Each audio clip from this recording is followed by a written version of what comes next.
Hello, and welcome to the History of Philosophy in India by Janardhan Ganeri and Peter Adamson, brought to you with the support of the King's College London Philosophy Department and the LMU in Munich, online at www.historyofphilosophy.net. Today's episode, Practice Makes Perfect, Patanjali's Yoga-Sutra. If you enrolled in a yoga class, what would you expect to learn? Stretching techniques and better posture, an intense awareness of your body and your breath, an improved ability to focus, and perhaps even the art of meditation. But not the power to levitate, read minds, or foresee the future. For that, you would presumably need to consult a Jedi master. The change of only one letter from yoga to Yoda would make all the difference. Or would it? Just open the foundational text of the grand tradition of yoga and page down to the third chapter. It promises that the adept yogin does indeed wield the magical powers just mentioned and other powers besides. Recall of previous lives, the ability to speak other languages, heightened senses, and supernatural stealth. This rather occult portion of the text is rarely highlighted in scholarly discussions of early yoga, perhaps because interpreters find it embarrassing or just irrelevant to the philosophical teaching of the sutras. But it should not be discounted. The talk of supernatural powers fits with the overall message of yoga, which is that we are capable of mastering and, ultimately transcending, nature itself. Like the other foundational texts we've looked at, the Yoga-Sutra is written in a compressed and elliptical fashion, though the yoga master who wrote it has less trouble with conventional grammar than Master Yoda. In fact, the author in question shares the name of a famous grammarian, Patanjali, author of the great commentary on Panini. As if that weren't enough, Patanjali is also said to be the incarnation of a divine serpent named Ananta. We can, however, be confident that the grammarian Patanjali was not the Patanjali who wrote the Yoga-Sutra. Whether either of them was really a snake god is a question for further research. And the confusion with names doesn't stop there. Like other sutra texts, the Yoga-Sutra has an authoritative commentary, or bhashya, which in this case is ascribed to Vyasa. This too may ring a bell. It's the name of the bard who supposedly wrote or compiled the Mahabharata. But Vyasa here is probably just a generic name for a commentator. In fact, recent philological work by Philip Maas has revealed that the Yoga-Sutra and Yoga-Bhashya were probably both written by one and the same author. In other words, Patanjali followed custom by setting down his yoga teaching in sutra form and then immediately provided his own exegesis rather than waiting for other commentators to come along. Maas dates the combined work, called the Yoga-Shastra, to between 325 and 425 AD, which would be long after the grammarian Patanjali, but right around the time at which Ishvara Krishna wrote his Sāṃkhya Karika. This is not a mere historical coincidence. Yoga has an intimate relationship with Sāṃkhya, to the point that scholars sometimes speak of a combined Yoga-Sāṃkhya school, and not without reason. One particular sequence in the Yoga-Sutra reads like a summary of ideas we find at greater length in Ishvara Krishna. It explains that when the seer is conjoined to that which is seen, suffering is the inevitable result, a clear allusion to the Sāṃkhya idea that suffering can be ended only when we free ourselves from nature, or prakriti, and identify ourselves with the pure consciousness that is Purusha. Patanjali also invokes the dynamic forces called gunas to explain the evolution of things out of the unmanifest principle of prakriti. If we turn from the sutra to the commentary, we see him going even further in the direction of Sāṃkhya, showing how the many elements of its cosmology and psychology could be fitted into the apparently simpler account of the Yoga-Sutra. If we assume that the sutra and commentary are really by the same person, then we must conclude that the Sāṃkhya system, in all its complexity, provides the framework for both yoga texts. The sutra simply leaves out a lot, as would be appropriate given its concise and condensed form, reserving the technical details for the commentary. This might make you wonder why we even need to bother with the Yoga-Sutra if its philosophical teaching just echoes what we find in the Sāṃkhya Karika. At the very least, the two texts differ in purpose and emphasis. It's common to observe that Sāṃkhya offers theory, where yoga concentrates on practice. The contrast isn't quite so neat as that. Both Sāṃkhya and yoga emphasize that our goal is the higher knowledge or insight that comes when we discriminate between nature and consciousness. But it is true enough that the Yoga-Sutra is more practical in its orientation. Where Ishvara Krishna provides a blueprint of the world and the individual person, Patanjali offers a user's manual. This is true to earlier uses of the terms Sāṃkhya and yoga, not least in the Bhagavad Gita, which also treats them as complementary strands of thought. We need the practical advice offered in yoga because liberation cannot be achieved just by intellectually understanding the difference between Prakriti and Purusha. Freeing oneself from nature takes long practice and steady effort. The Sanskrit word we're translating as practice is abhyasa, which literally means repetition. Patanjali makes this the focus of the second chapter of his sutra, explaining the 3 techniques that make up what he calls action yoga, kriya yoga. First, we should impose ascetic disciplines upon ourselves, deliberately undergoing hunger and thirst and making vows, which might commit us to silence or celibacy. Second, we should repeatedly recite certain words. This is an ancient practice within Vedic culture, which could involve memorized parts of sacred texts or even just the single syllable Om. Third, we should engage in religious devotion, on which more in a moment. Together, these practices will help to eliminate the sources of affliction, which include desires, the fear of death, and a sense of one's own individual self. Later on in the second chapter, Patanjali adds a further list itemizing the so-called 8 limbs of yoga, which you have to say is 8 more limbs than you'd expect from a snake god. They include ethical guidelines, control over posture and breath, withdrawing from the senses, and 3 kinds of meditation.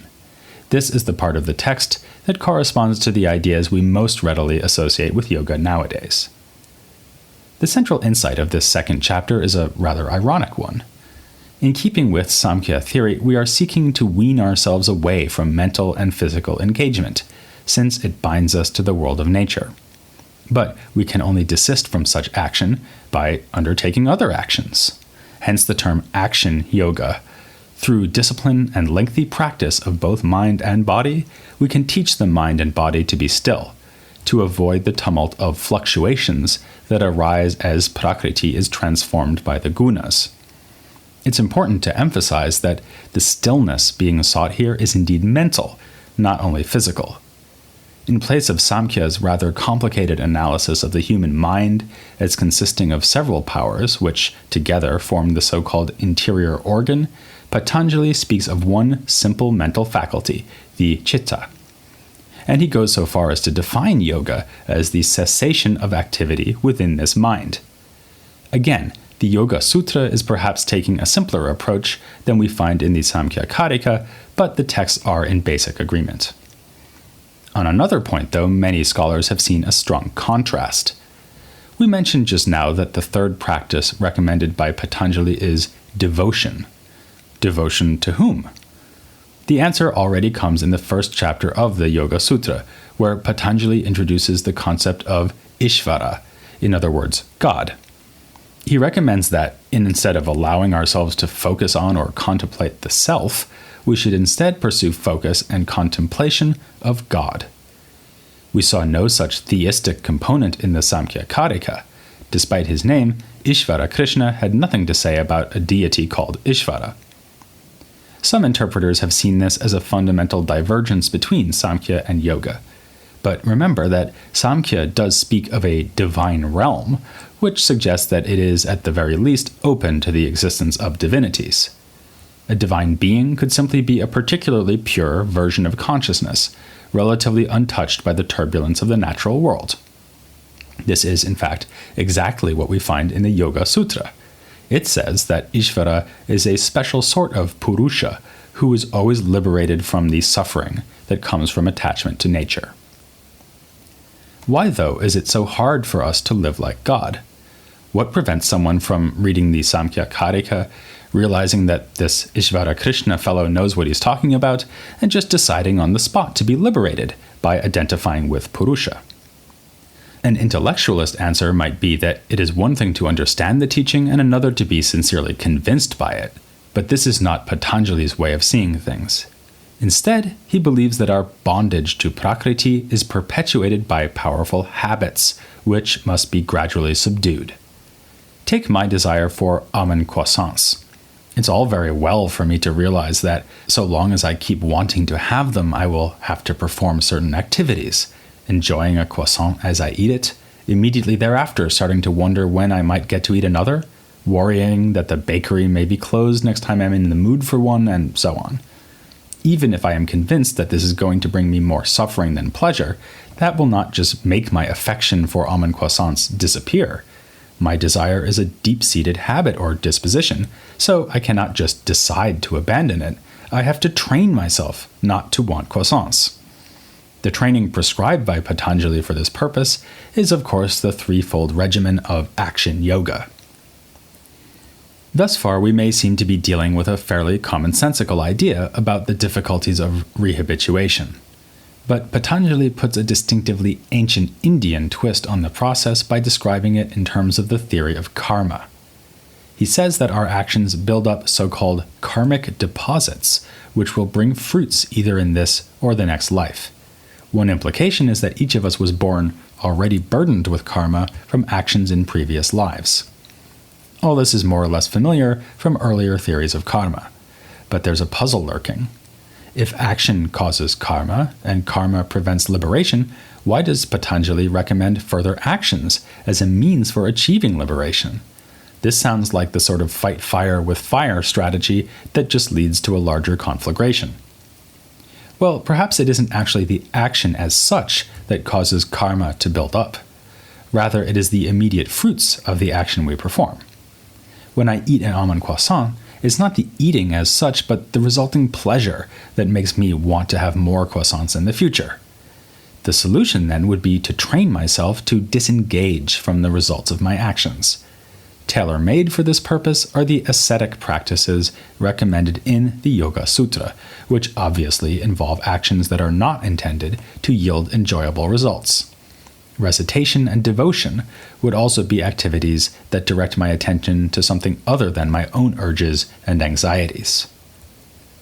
On this reading, Patanjali's advice aligns with the teaching of the Bhagavad Gita.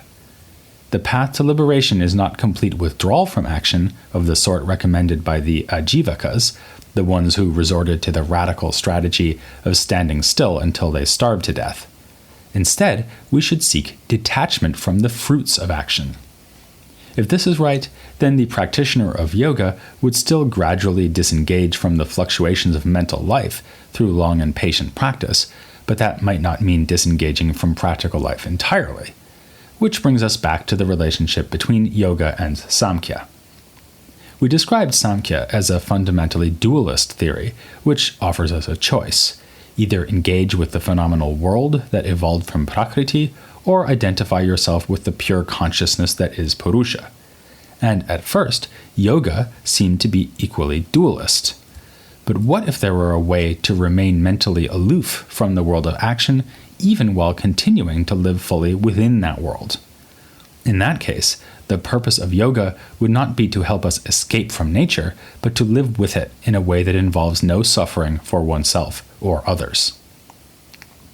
This anti-dualist approach to yoga has been put forth by a modern-day interpreter named Ian Witcher.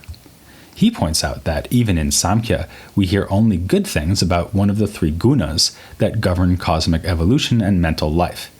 Turmoil and despondency are caused by rajas and tamas, the second and third of the gunas, but the first one, sattva, has good connotations. It is light and connected to pleasant feelings. Witcher thus suggests that yoga is a technique for eliminating the states of affliction that are caused by ignorance, desire, and concern for the self, all of them traced to rajas and tamas. This would leave intact the influences of sattva, which lead the person to engage with the world of Prakriti in what Witcher calls a non-conflicting and unselfish manner. However, this proposal hasn't been greeted with universal agreement.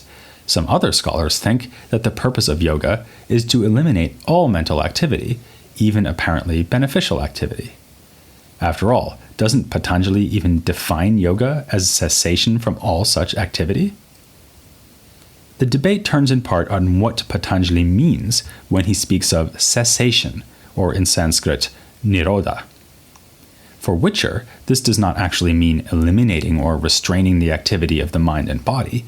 Instead, he takes it to suggest that the mind remains unaffected even as it is involved in action. The adept of yoga can achieve this so long as she does not confuse her real self with her phenomenal self. The goal is not to be sitting still in a cave or on a mountaintop with a completely empty mind. One can keep living an engaged life so long as one shifts one's perspective on that life by identifying oneself with consciousness rather than the things of which one is conscious. In support of this, Witcher points out that if the fulfillment of yoga involved complete disengagement, then it would be hard to explain the fact that yoga gurus are active in teaching their disciples. Some support for this proposal can be found in the description of the divine Ishvara. We are told that he is pure Purusha, living outside of time. Yet Ishvara's very timelessness means that he has always been there, so that he was able to instruct the first adepts of yoga in the long-distant past. This is a puzzling statement in several ways. How can God be a guru or teacher, and how can a timeless being relate to creatures who are subject to time? Patanjali doesn't say. But the little that he does say indicates that Ishvara, at least, can be simultaneously liberated and involved in a form of selfless action that gives rise to no suffering. It only makes sense that we should aspire to do the same. Another clue in the same direction is found in the commentary, where the commentator, Vyasa, who, as we saw, is probably really Patanjali himself, is talking about the instruction to eliminate desire and engage in constant practice. The latter is meant to yield a smooth flow in the mind. Again, the goal is apparently to have unconflicted, unattached mental activity that remains untouched by fluctuations of any kind. This is significantly different from banishing activity entirely. This is an alluring picture of the good life. The yoga adept can, as it were, have her almond croissant and eat it too, as long as she remains unaffected as she does so. Whether this is really what Patanjali means is a matter of debate. At the very end of the Yoga-Sutra, he certainly sounds like he is recommending total withdrawal from the world of the gunas, as he speaks of achieving kaivalya, meaning aloneness. He says that at this stage, karma and change come to an end, that everything in the world of nature has served out its purpose because Purusha has returned to itself. This sounds like more than just a shift in point of view, though it could all just indicate that Purusha is alone in the sense that it sees without being attached to what it is seeing. The same ambiguity arises from other passages. Earlier, Patanjali has defined different stages of meditative contemplation, or samadhi.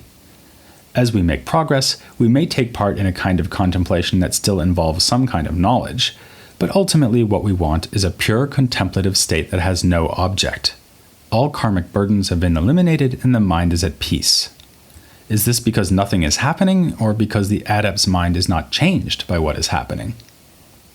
No yoga class instructor would want us to end with an unresolved tension like this, but that is what we're going to do. We are not, however, done talking about this particular school of Indian thought. To hear more about Patanjali and his place in the intellectual traditions of India, we're going to turn to an expert who was mentioned earlier in the episode, Philip Maas. He has done the most important recent work on the origins and composition of the Yoga-Sutra and its accompanying Bhashya commentary. As Master Yoda might say, a piece of his mind next time he will give us. Here on The History of Philosophy in India.